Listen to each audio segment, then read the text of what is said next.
Is there something you do every day, something your parents taught you, something you believe brings you closer to God? But what if I told you it might be doing the exact opposite? Saint Maximilian Kolbe discovered this the hardest way possible, and what he revealed about certain prayers will completely change how you view your spiritual life. Because there are three prayers millions repeat daily, prayers that seem beautiful, seem right, but that carry within them a poisoned seed, a seed that prevents their blessings from reaching you, and you probably pray at least one of them.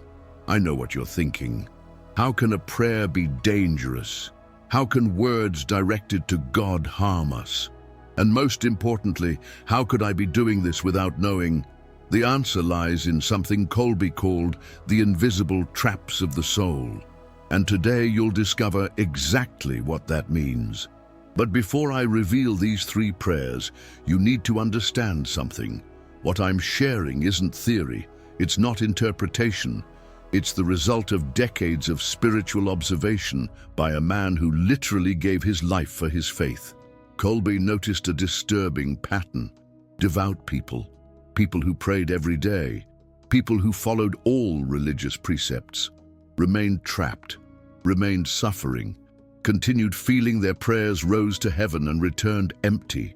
And then he made a discovery that changed everything. He realized that certain prayers, however well-intentioned, carried vibrations that repelled blessings, like a reversed magnet. The more you prayed, the further you pushed away what you so desperately desired. Imagine this for a moment. You wake up every morning, kneel down, open your heart to God, pour your soul out in sincere words, and without knowing, you're building a barrier between yourself and your blessings. It's like planting seeds in poisoned soil. No matter how much you water, no matter how much you care, nothing will grow, because the problem isn't your effort, it's the land itself. Kolbe called this the paradox of inverted prayer. And the first time he shared this discovery, the reaction was one of total shock. Because one of these three prayers is so common, you probably prayed it today. It's taught in every church. It's in every prayer book. Millions repeat it daily, without the slightest idea of what it's doing to their spiritual energy. Do you want to know which one it is? Do you want to find out if you're among these people? Then take a deep breath. Because what I'm about to tell you goes against everything you've been taught about prayer. The first dangerous prayer is the one you say when you're desperate. You know which one. It's when you say to God, "If it be your will." Seems innocent, doesn't it? It even seems humble. After all, we're placing our will below the divine will. We're being submissive. We're showing that we trust in a higher plan. But Kolbe discovered something frightening about this phrase. He realized that every time someone said, "If it be your will," they were actually doubting. They were creating an escape route, a safety valve for when the prayer wasn't answered. It was like saying to God, "I ask for this, but if you don't give it to me, it's okay, because maybe I don't deserve it anyway." And God, who is pure energy, responds exactly to the energy you emit. If you emit doubt, you receive doubt. If you emit uncertainty, you receive uncertainty. Kolbe observed hundreds of cases, people who changed only this phrase in their prayers and saw dramatic changes in their lives, not in weeks, in days. Because when you remove doubt from your prayer, when you ask with absolute certainty, you're aligning your energy with the energy of creation. You're telling the universe, "I trust I deserve this. I trust it's possible. I trust it will happen." But there's a second, even more dangerous prayer, a prayer you probably said last night before bed. It's when you say, "Forgive my sins." Wait. Before you stop listening, let me explain what Kolbe discovered about this prayer. He noticed that people who asked for forgiveness every night lived in an eternal cycle of guilt. It was as if they were constantly reinforcing their own unworthiness, constantly reminding themselves and God that they were sinners. And the most frightening thing, they always found new reasons to feel guilty. It was as if the prayer itself attracted situations that generated more guilt. As if the universe said, "You want to feel like a sinner? Then I'll give you reasons for it." Kolbe realized that this prayer kept people trapped in a low vibrational level. They could never feel worthy of blessings. They always saw themselves as small, unworthy, as if they needed to apologize for existing. And God doesn't punish. God doesn't judge. But God responds to our self-image. If you see yourself as a sinner, you will attract experiences that confirm that vision. If you see yourself as unworthy, you will repel blessings because deep down you believe you don't deserve them. I know this may sound shocking. After all, weren't we taught to humble ourselves before God? Shouldn't we acknowledge our mistakes?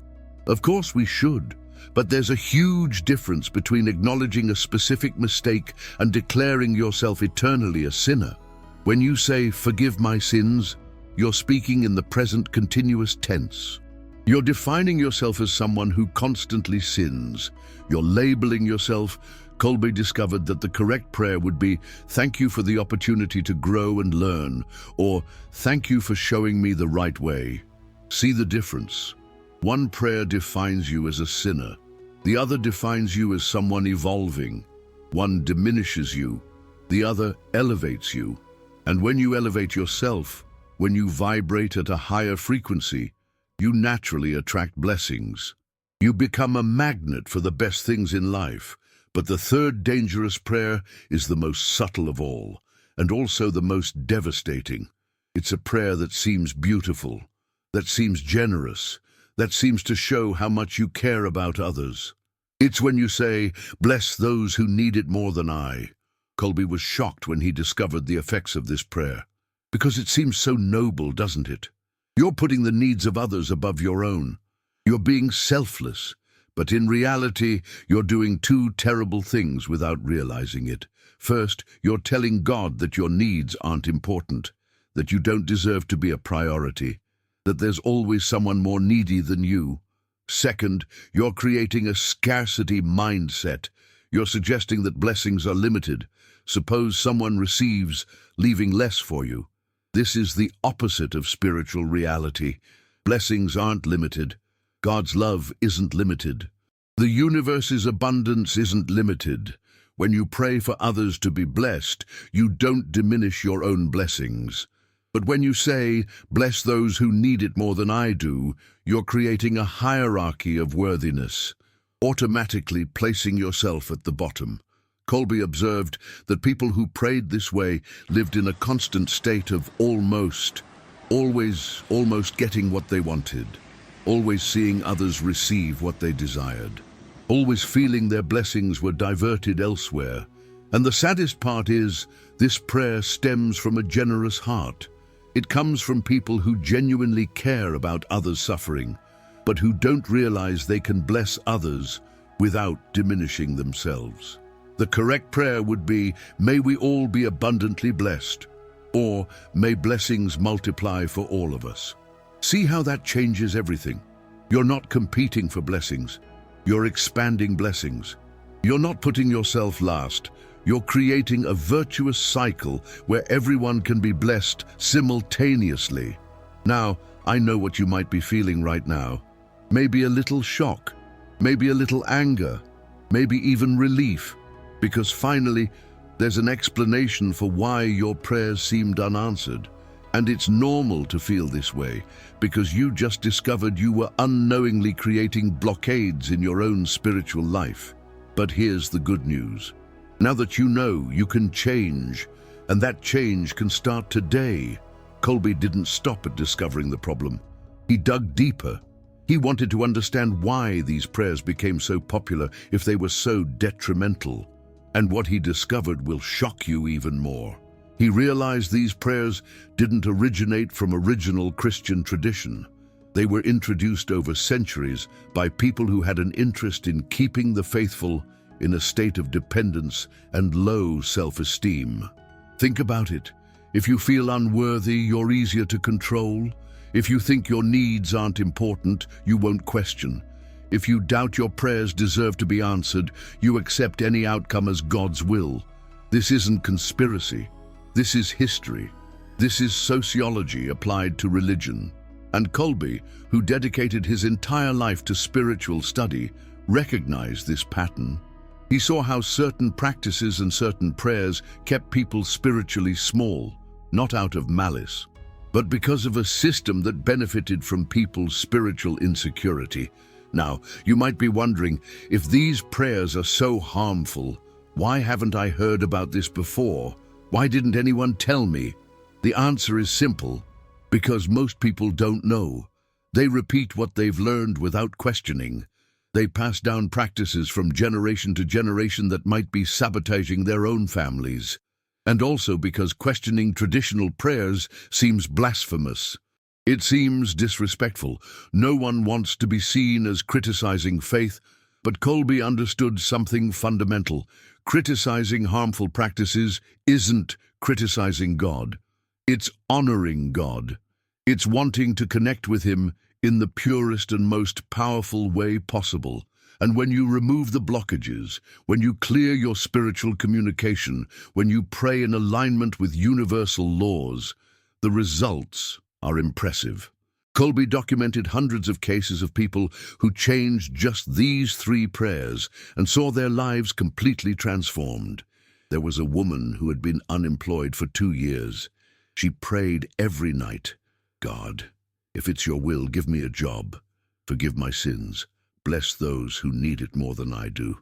When she learned about these dangerous prayers, she switched to, "Thank you for the perfect job coming to me. Thank you for the opportunity to grow." May we all be abundantly blessed. In 3 weeks, she received 2 job offers, 2 offers better than anything she'd had before. Coincidence? Kolbe documented hundreds of similar cases. A man who had been struggling financially for years, always praying with the dangerous phrases, always reinforcing his unworthiness, always putting others ahead of his needs.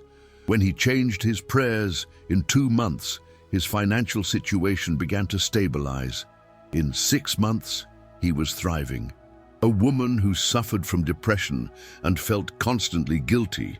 Her prayers were a constant plea for forgiveness, a constant affirmation of her sinfulness. When she started praying with gratitude and upliftment, her depression began to dissipate. She began to see herself as a beloved daughter of God, not as an unworthy sinner. These aren't miracles. They are natural results of spiritual alignment. Because when you pray in alignment, when you remove the blockages, when you connect with God as equals, not as inferior to superior, but as a beloved child speaking to a beloved father, everything changes. Your energy changes, your vibration changes, and the universe responds to this new energy. But there's something more you need to know.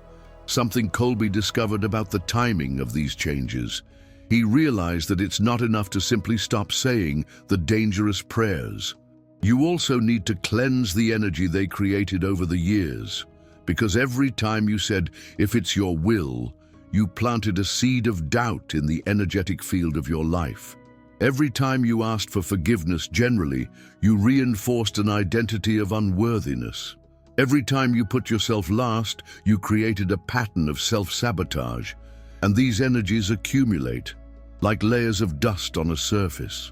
Even if you stop adding dust, what's already there continues to block the light. That's why Kolbe developed what he called an energetic cleansing prayer, a specific prayer to undo the blockages created by the dangerous prayers. And this cleansing prayer is even more powerful than simply changing future prayers, because it not only prevents new blockages, it removes the old blockages. It cleanses your energetic field. It restores your direct connection with the divine. Imagine for a moment that your communication with God is like a telephone. The dangerous prayers are like interference on the line. Every time you say them, you add more static, more noise, more distortion. Over time, the line becomes so filled with interference that even when God is trying to communicate with you, you can't hear clearly. You can't receive the guidance. You can't perceive the blessings being sent.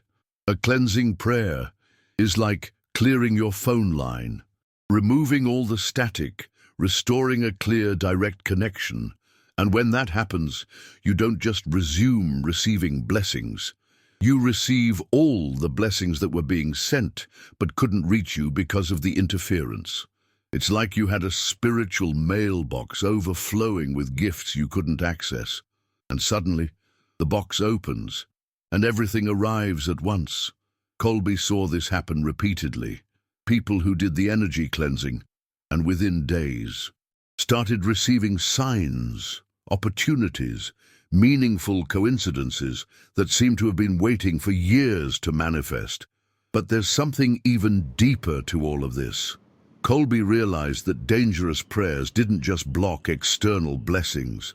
They also blocked internal spiritual growth. When you see yourself as unworthy, when you doubt your prayers deserve to be answered, when you always put yourself last, you're actually telling your soul it's worthless.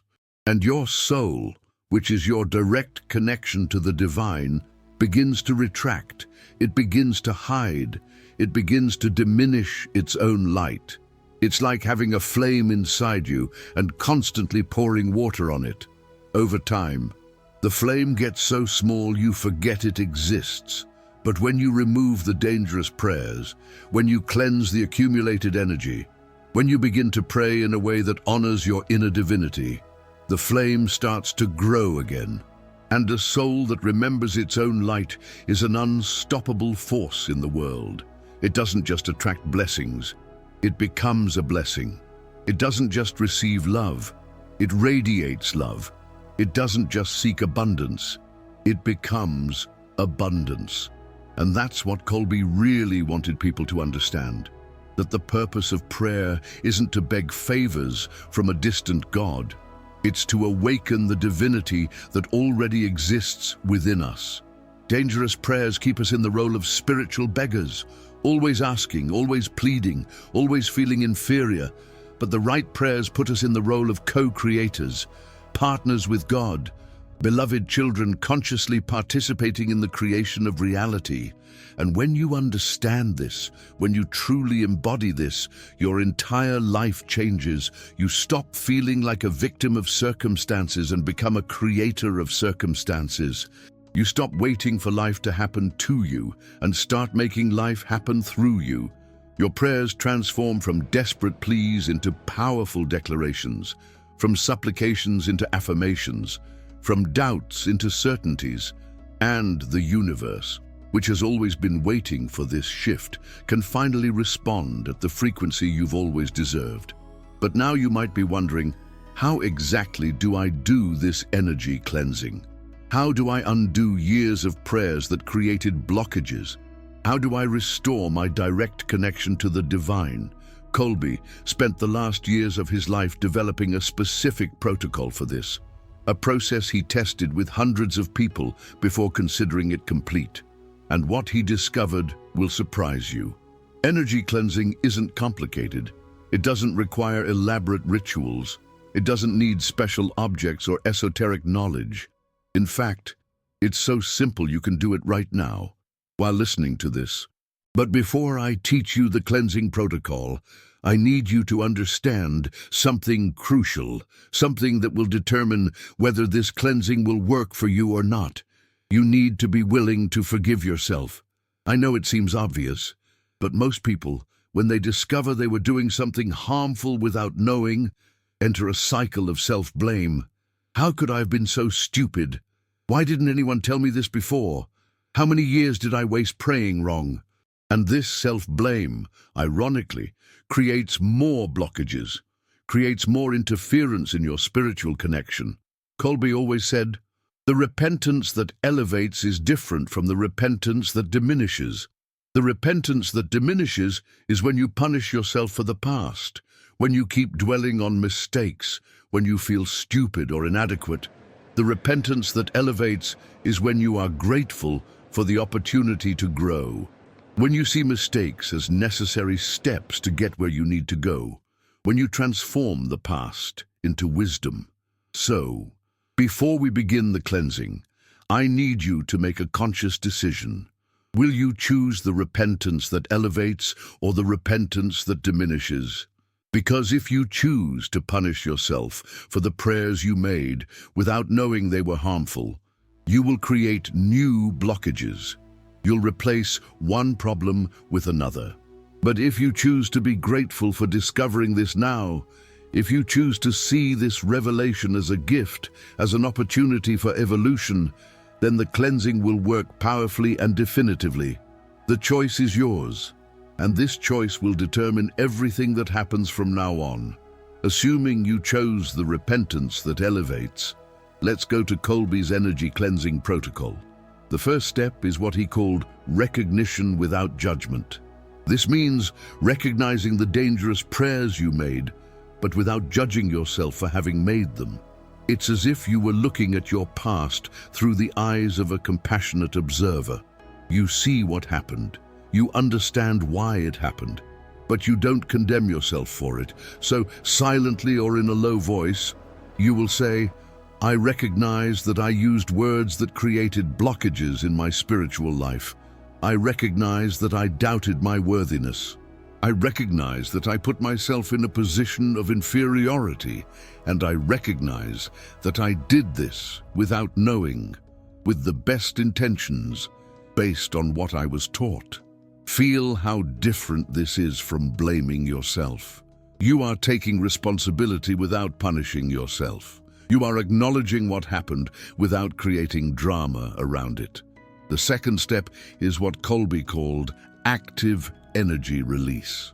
This means consciously releasing the energy accumulated by the dangerous prayers. Imagine that each dangerous prayer you made created a small cloud of heavy energy around you. Over time, these clouds accumulated, creating a dense atmosphere that blocked your blessings. Now, you're going to consciously dissolve these clouds. Breathe deeply. Feel the air entering your lungs. And as you inhale, imagine you are inhaling golden light, pure light, light that dissolves all heavy energy. And as you exhale, imagine you are releasing all the dense clouds, all the energy of doubt, guilt, and self-diminishment that has accumulated over the years. Do this 3 times, inhaling light, exhaling density, and on the third exhale, silently say, I release all energy that no longer serves my highest good. I release all vibrations that separate me from my divine source. I release all patterns that prevent my blessings from flowing freely. The third step is what Kolbe considered most important, reinstallation of the divine identity.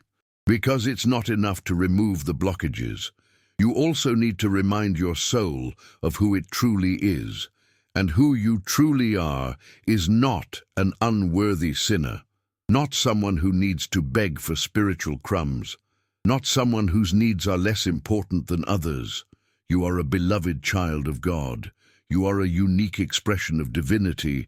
You are a conscious co-creator of reality. And when you remember this, when you truly embody this truth, your way of praying naturally changes. So, take another deep breath, and this time as you breathe, silently repeat, I am a beloved child of the divine source. I deserve all the blessings the universe has to offer. My prayers are powerful because I am powerful. My connection with God is direct because I am part of God. Feel the difference? Feel how your energy shifted just from repeating those words. This isn't arrogance. This is the recognition of spiritual truth. And when you pray from this truth, when you address God as a child to a father, not as beggar to a king, everything changes. Your prayers become declarations of faith instead of desperate pleas, affirmations of deservingness instead of supplications for mercy. And the universe, which has always wanted to answer your prayers at the highest possible frequency, can finally do so. Now, Kolbe discovered that this cleansing protocol works best when done for 7 consecutive days. Not because there's something magical about the number 7, but because it takes about a week for new neural pathways to establish themselves, for your conscious mind and your subconscious mind to fully align with the changes. During those 7 days, In addition to doing the energy cleansing, you'll also replace the dangerous prayers with the correct prayers. Instead of, "If it be your will," you'll say, "Thank you because it is already happening." Instead of "Forgive my sins," you'll say, "Thank you for the opportunity to grow and learn." Instead of "Bless those who need it more than I do," you'll say, "May we all be abundantly blessed." And throughout those 7 days, you'll start noticing changes. Small ones at first, then larger ones. It might be a different feeling when you pray, a feeling that your words have more weight, more power. It might be a meaningful coincidence, an opportunity that arises out of nowhere, a person who appears in your life at the right moment. It might be a shift in your energy. You feel more confident, more deserving, more connected, or it might be something completely unexpected. Because when you remove spiritual blockages, the universe can respond in ways you never imagined. Kolbe documented cases of people who, after the 7 days of cleansing, received job offers they hadn't even applied for. Others who found solutions to problems that had plagued them for years. Others who simply began to feel at peace with themselves for the first time in decades. But I need to be honest with you about something. Not everyone who does this cleansing sees immediate and dramatic results. Some do. Others experience more subtle and gradual changes. And you know why? Because some people have more accumulated blockages than others. Some have been saying the dangerous prayers for longer. Others have more deeply ingrained belief systems that resist change. And that's okay. That's normal. Energy cleansing isn't a magic formula that works the same for everyone. It's a process of spiritual healing. And healing always respects the unique timing of each person. But here's the promise I can make to you, based on Kolbe's work. If you do this cleansing with sincerity, if you truly commit to the process of change, if you replace the dangerous prayers with the correct prayers, your spiritual life will change. Maybe not overnight, maybe not exactly the way you expect, but it will change. And once the change starts, it tends to accelerate. It's like a snowball rolling down a hill. It starts slowly, but gains momentum over time, because every correct prayer you say strengthens your connection with the divine. Every day you remember your true identity raises your vibration. Every moment you choose to see yourself as deserving attracts more situations that confirm that deservingness. And before you know it, you're no longer the same person who was saying dangerous prayers.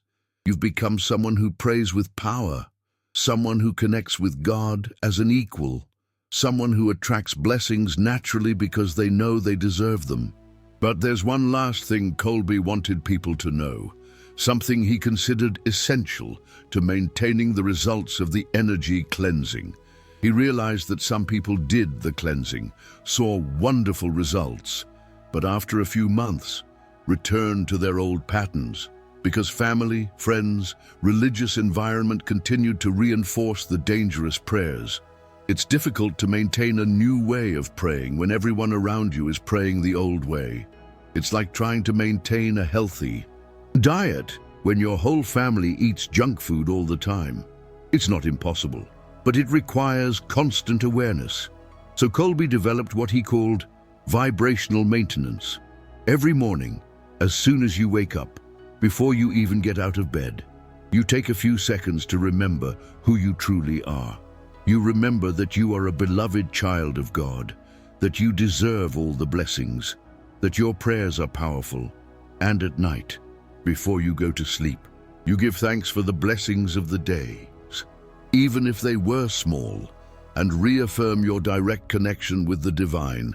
This creates a kind of protective field around your new way of being spiritual.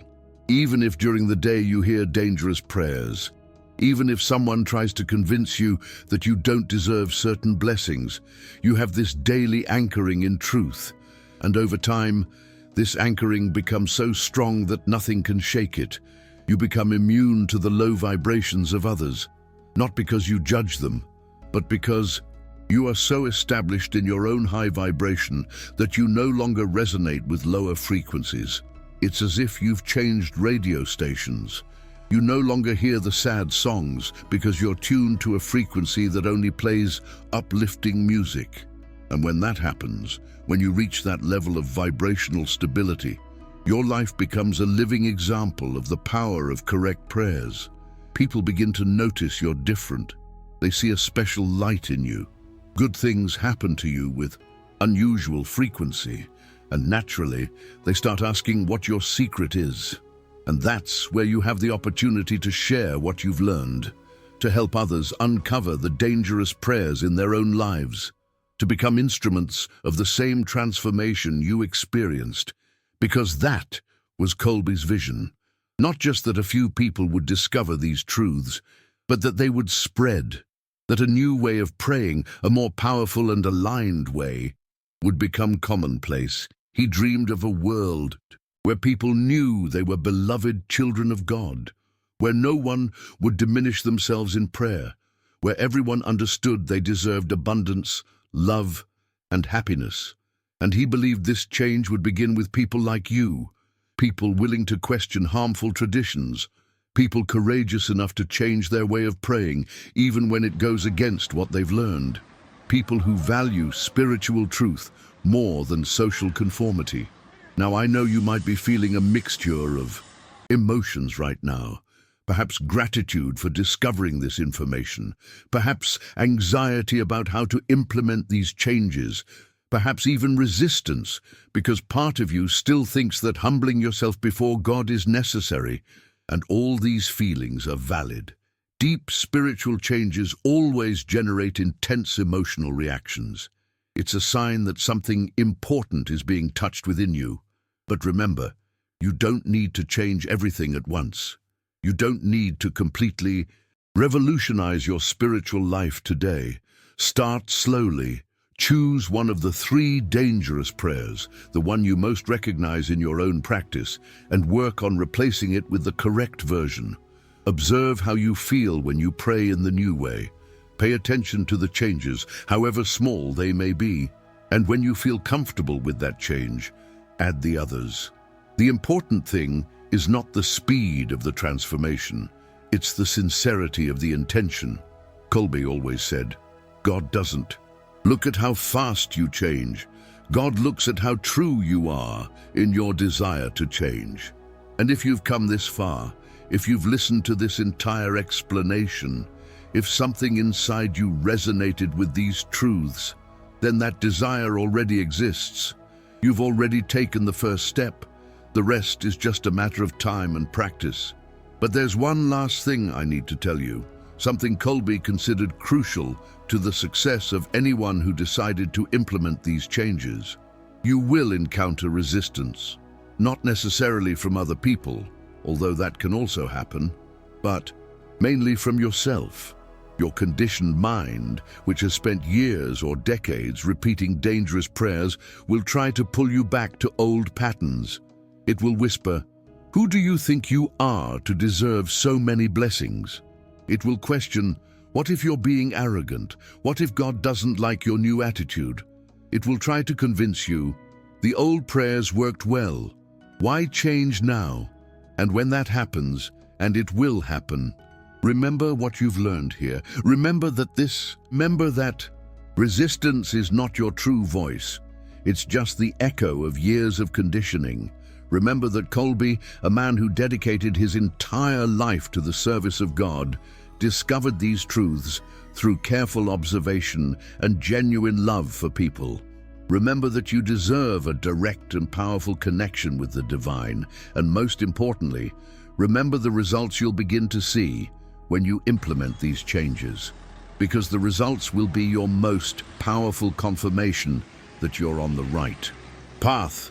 When your prayers begin to be answered more frequently and quickly, you'll know you've removed the blockages. When you feel more spiritually confident, more deserving of divine blessings, you'll know you've restored your true identity. When opportunities and synchronicities begin to appear in your life with unusual frequency, you'll know you're aligned with the natural flow of the universe. And when that happens, you won't have just transformed your own life.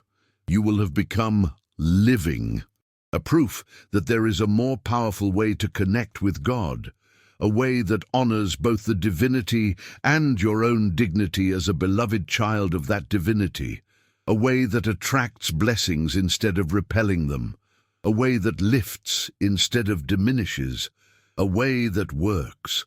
And perhaps, when you're living this new spiritual reality, you'll remember this moment when you discovered that 3 seemingly innocent prayers were sabotaging your spiritual life. This moment when you learned that you deserve much more than you were allowing to come to you. This moment when your true spiritual journey finally began.